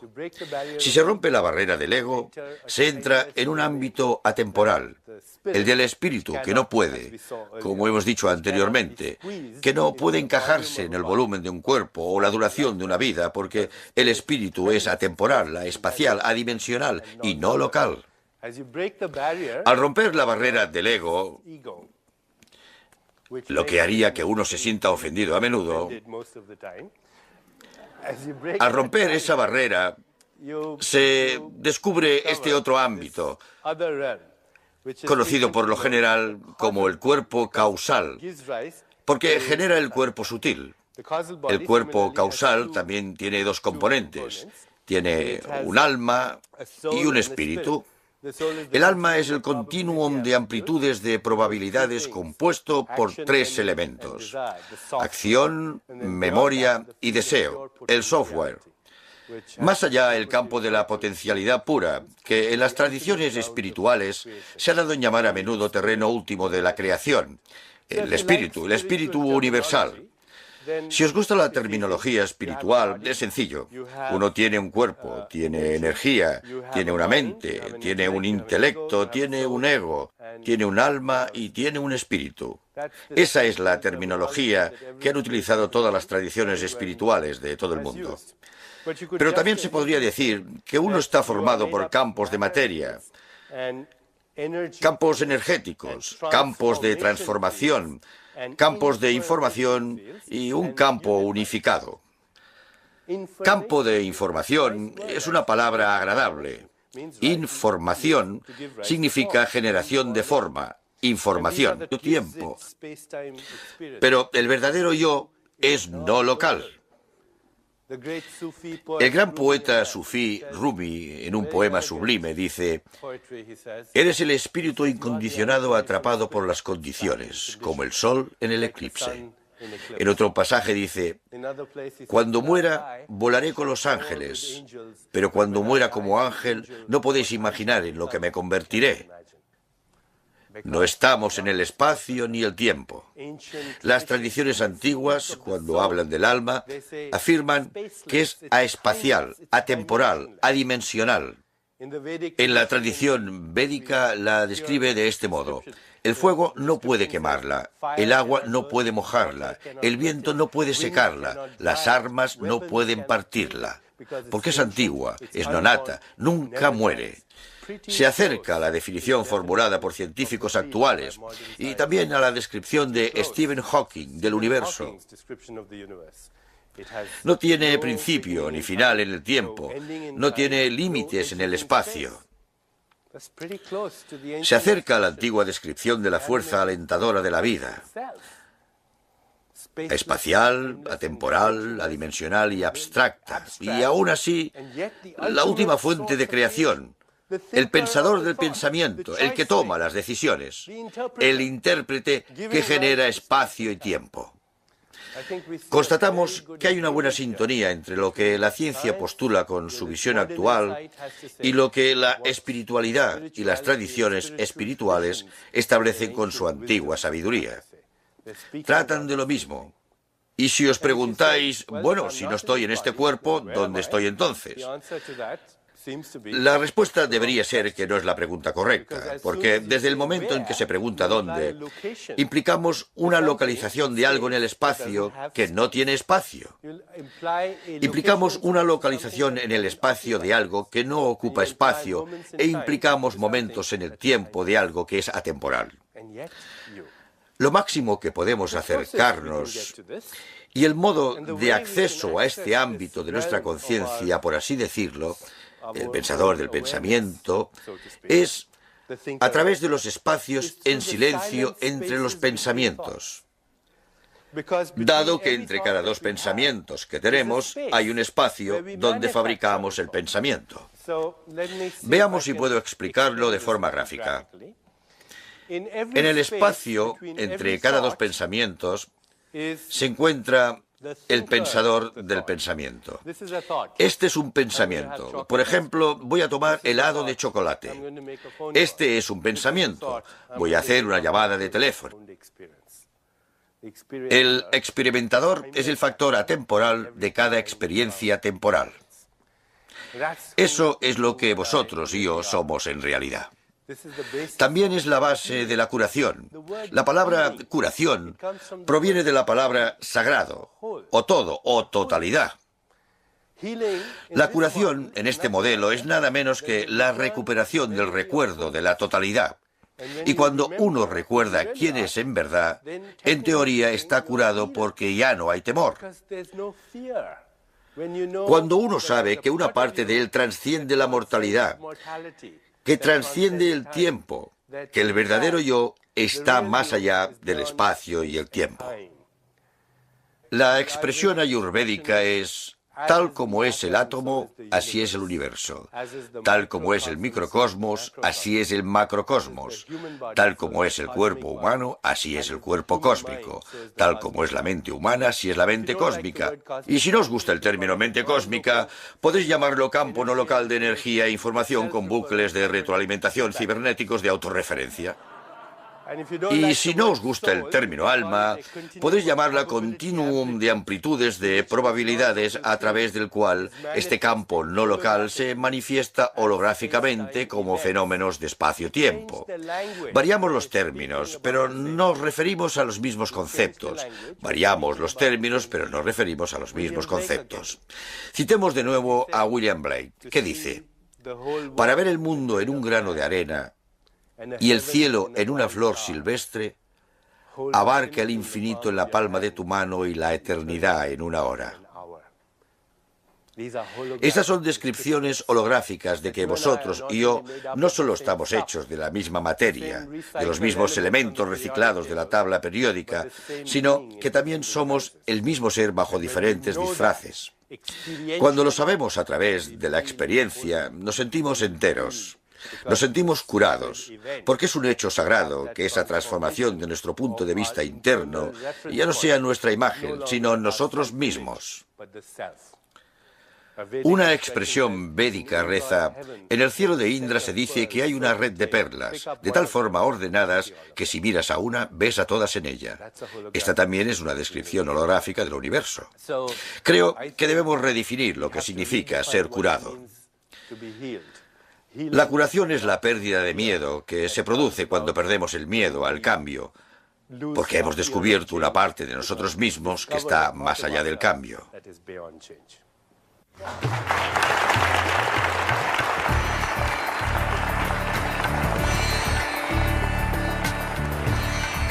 Está claro que la relajación puede ser una antesala, pero no creáis que la relajación es la experiencia definitiva. Es la experiencia definitiva si vivimos en una sociedad histérica y melodramática, pero es solo la antesala de la conciencia. Y la conciencia es la fuente de la información y energía biológica de todo ser viviente. La misma conciencia que se filtra a través de este cuerpo y crea en mi mundo, se filtra a través de vuestro cuerpo y crea otro mundo para vosotros, la misma conciencia. Y para llegar a esa conciencia tenemos que aprender a colarnos en los espacios que hay entre los pensamientos. Y cuando lo hacemos, percibimos el software que no solo opera la maquinaria de nuestro cuerpo, sino el software que opera la maquinaria del universo. Y desde ese nivel, si nos concentramos en algo, podemos activar energía e información. ¿Cuántas personas al concentrarse en el cuerpo han notado un pequeño torrente de energía, un hormigueo o calor? Por favor, levantad la mano. Bien, incluso en 2 minutos. Imaginad que estuvierais en una cueva del Himalaya durante 13 años haciéndolo. Podéis utilizar la atención y la intención para dar lugar a transformaciones en el cuerpo. Os da flexibilidad infinita una vez comencéis a experimentar el cuerpo como un fardo de energía e información, y a vosotros como la fuente en los espacios entre los pensamientos, como la fuente de energía e información. Atención es energía, intención es transformación o información. Atención e intención son los dos componentes de la conciencia, que es información biológica. Su fuente está en el espacio entre los pensamientos. Y todos los métodos utilizados en las tradiciones curativas de las culturas antiguas están relacionados con la capacidad para influir en los estados de energía e información como diferentes expresiones de la conciencia. Y cuando uno alcanza un momento en la vida en que lo reconoce, empieza a tener lo que se llama dominio activo sobre la vida. El dominio activo, su definición más precisa, se encuentra en las descripciones de la persona autoactualizada de Abraham Maslow. En la tradición ayurvédica decimos que es la persona autorreferida. La persona autorreferida que no está obligada o maniatada por la hipnosis del condicionamiento social, que en gran parte es la experiencia diaria de la gente. Lo que consideramos normal en nuestra sociedad en realidad es la psicopatología de la media. Una persona autorrealizada, una persona que casi iban a quedarse dormidos. ¿Cuántas personas han tenido esa experiencia? Levantad la mano, por favor. Bien, ¿qué significa esto? Si en 2 minutos empezáis observando la respiración y os relajáis tanto que casi os quedáis dormidos, ¿qué significa? Significa que tenéis sueño. Nada más que eso. El cuerpo os dice: oye, déjame 2 minutos, quiero dormir. En esta cultura, una explicación muy científica a la meditación es que es la respuesta de relajación, es relajarse. El hecho es que los yogis, los antiguos sabios, la palabra yogi viene de la misma raíz latina que yugo, que significa unificar la experiencia del cuerpo, la mente y el espíritu. Y los yogis, los creadores de la meditación, estaban en el Himalaya, en cuevas, y ya estaban muy relajados. No trataban de relajarse, sino de estar más alerta. Trataban de escudriñar la mente cósmica, el campo de energía e información no local. Está claro que la relajación puede ser una antesala, pero no creáis que la relajación es la experiencia definitiva. Es la experiencia definitiva si vivimos en una sociedad histérica y melodramática, pero es solo la antesala de la conciencia. Y la conciencia es la fuente de la información y energía biológica de todo ser viviente. La misma conciencia que se filtra a través de este cuerpo y crea en mi mundo, se filtra a través de vuestro cuerpo y crea otro mundo para vosotros, la misma conciencia. Y para llegar a esa conciencia tenemos que aprender a colarnos en los espacios que hay entre los pensamientos. Y cuando lo hacemos, percibimos el software que no solo opera la maquinaria de nuestro cuerpo, sino el software que opera la maquinaria del universo. Y desde ese nivel, si nos concentramos en algo, podemos activar energía e información. ¿Cuántas personas al concentrarse en el cuerpo han notado un pequeño torrente de energía, un hormigueo o calor? Por favor, levantad la mano. Bien, incluso en 2 minutos. Imaginad que estuvierais en una cueva del Himalaya durante 13 años haciéndolo. Podéis utilizar la atención y la intención para dar lugar a transformaciones en el cuerpo. Os da flexibilidad infinita una vez comencéis a experimentar el cuerpo como un fardo de energía e información, y a vosotros como la fuente en los espacios entre los pensamientos, como la fuente de energía e información. Atención es energía, intención es transformación o información. Atención e intención son los dos el que interpreta y toma decisiones en el cuerpo. ¿Por qué no se encuentra en el cuerpo? La respuesta podría ser bien sencilla. La razón por la que no se encuentra el yo real en el cuerpo es porque no está ahí. Si vais a una librería y vais a la sección de metafísica, encontraréis una serie de libros sobre experiencias extracorpóreas, cuando el verdadero misterio es cómo conseguir una experiencia intracorpórea. Porque en teoría no estamos aquí. Cualquiera que haya profundizado un poco en la literatura espiritual, y con ello no me refiero al último éxito de ventas New Age. Por literatura espiritual me refiero a las obras literarias de las grandes religiones del mundo, como el judaísmo, el cristianismo, el islamismo, el budismo, el hinduismo, el zen y las grandes religiones del mundo, y que son patrimonio cultural de la humanidad. Todo aquel que haya estudiado esa literatura se habrá encontrado una expresión que dice que estamos en este mundo, pero no somos de él.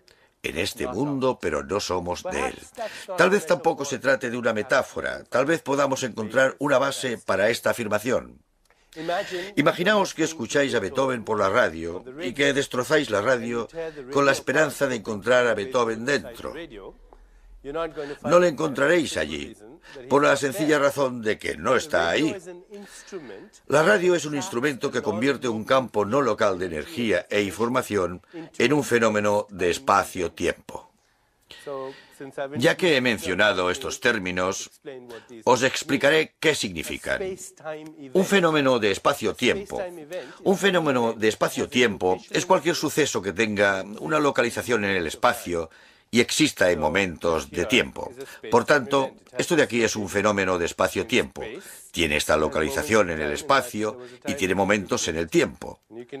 Sabemos que hubo un momento en que no existía y habrá un momento en que tampoco existirá. Este cuerpo físico que utilizo para producir esta conferencia también es un continuum de fenómenos de espacio-tiempo. Ocupa diferentes localizaciones en el espacio y pasa por diferentes momentos en el tiempo. Ha tenido un principio. Tiene una etapa intermedia y desaparecerá en un tiempo. Este cuerpo, por ejemplo, empezó como unas instrucciones de información y ADN, luego me alimentaron, y ahora tengo esto que se mueve, da conferencias y escribe libros. Por tanto, es un fenómeno de espacio-tiempo. La radio es un instrumento que toma un campo no lo pueda influir un creador. Ahora intentad conceptualizar este concepto, intentad visualizarlo, intentad imaginároslo y veréis que es total y absolutamente imposible. ¿Cómo se puede conceptualizar o visualizar algo que no tiene principio. Los científicos utilizan el término del Big Bang y los 3 primeros minutos para postular que el universo tuvo un principio, al menos en el espacio y el tiempo. Pero el caso es que no se puede visualizar, no es visualizable. Y en el momento en que uno toma partido y dice que quizá hubo un principio, entonces el dilema inmediato es, si hubo un principio, ¿qué había antes del principio? Si existe un final para este universo, entonces el dilema inmediato es, ¿qué habrá después del final? Si hay límites en el espacio, ¿qué hay más allá de esos límites? Resulta que la física cuántica no es solo más extraña de lo que pensamos. Es más extraña de lo que podamos pensar, al menos del modo en que podemos pensar lingüísticamente. El modo en que podemos pensar en nuestro lenguaje verbal de élite, pero no en el lenguaje matemático, que parece ser el lenguaje de la naturaleza. Las matemáticas son el lenguaje de la naturaleza, pero las matemáticas en sus ecuaciones tienen en cuenta el cero y el infinito, que no son conceptualizables, visual o al menos lingüísticamente. Vemos que, aunque creemos la experiencia del tiempo en nuestra conciencia, es un resultado. Nuestra experiencia personal del tiempo es un resultado de nuestro diálogo interno. Hace unos años, mientras viajaba por Alemania, un médico amigo mío me habló de una noticia. 7 mineros se habían quedado atrapados en una mina. Sabían que les quedaba un periodo limitado de tiempo porque disponían de una cantidad limitada de oxígeno. Solo uno de los mineros tenía reloj. Y para calmar la ansiedad de los demás, a cada 2 horas que pasaban decía que había pasado 1 hora. Al final de la semana los rescataron con vida a todos, menos al que había estado diciendo la hora. Había cambiado la experiencia subjetiva del tiempo de los demás, pero él sufrió las consecuencias de su propia experiencia al mirar el reloj, aunque hubiera conseguido cambiar la experiencia de los demás. El tiempo es una experiencia subjetiva y no se pueden medir las experiencias subjetivas. Un gran físico inglés, Sir Arthur Eddington, dijo que tratar de medir una experiencia subjetiva ante una hipótesis razonable para comprender el cuerpo, la mente y el entorno como un continuum. Creo que hemos visto suficientes pruebas de que probablemente la distinción que hacemos entre el cuerpo, la mente y el entorno como entes separados sea artificial, derivada de la interpretación de nuestras experiencias perceptuales, pero en realidad forman parte de una red de energía e información que existe a partir de un campo anterior, incluso a este continuum de energía e información. La conciencia humana es capaz de experimentar esta realidad, experimentar lo que se conoce como conciencia unitaria, donde el observador y lo observado se convierten en uno, donde el espectador y el paisaje se convierten en uno. En las tradiciones espirituales, esta experiencia se la suele denominar amor. El amor no como una mera emoción, el amor no como un mero sentimiento, sino el amor como la verdad última en el corazón de la creación, el amor como la experiencia de la conciencia unitaria. Como dijera el gran poeta indio que cité en la sesión anterior, cuando experimento belleza sé que es la verdad. ¿Y qué es la belleza? Es el amor en el corazón de la creación. Este continuum de inseparabilidad de que incluso el tiempo o la experiencia del tiempo la generamos nosotros, porque en realidad solo existe una eternidad. El tiempo es una experiencia perceptual. Si leéis Historia del tiempo de Stephen Hawking, y os detenéis en la introducción de Carl Sagan, hay una afirmación extraordinaria. Dice que Stephen Hawking se ha propuesto comprender la mente de Dios. Stephen Hawking se ha propuesto comprender la mente de Dios. Que yo sepa, solo hubo otro científico que fue tan audaz como para hacer semejante afirmación. Albert Einstein una vez dijo que quería conocer los pensamientos de Dios. El resto son detalles. ¿A qué conclusión llega cuando se propone comprender la mente de Dios? Según él, vivimos en un universo que no tiene ni principio en el tiempo, ni final en el tiempo. No tiene límites en el espacio, ni nada que pueda influir un creador. Ahora intentad conceptualizar este concepto, intentad visualizarlo, intentad imaginároslo y veréis que es total y absolutamente imposible. ¿Cómo se puede conceptualizar o visualizar algo que no tiene